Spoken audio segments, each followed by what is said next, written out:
Hello everyone.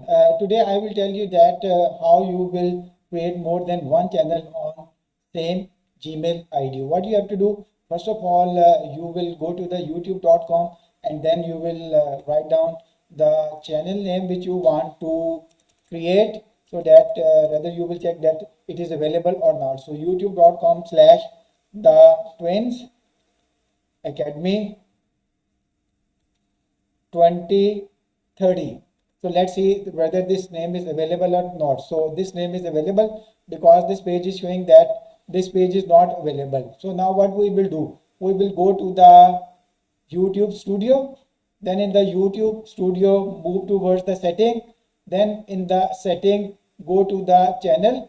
Then in channel, you will get three tabs. You have to click the advanced setting. Then in advanced setting, you will come over here at the bottom of this tab, and then it will be written manage YouTube account. Click this.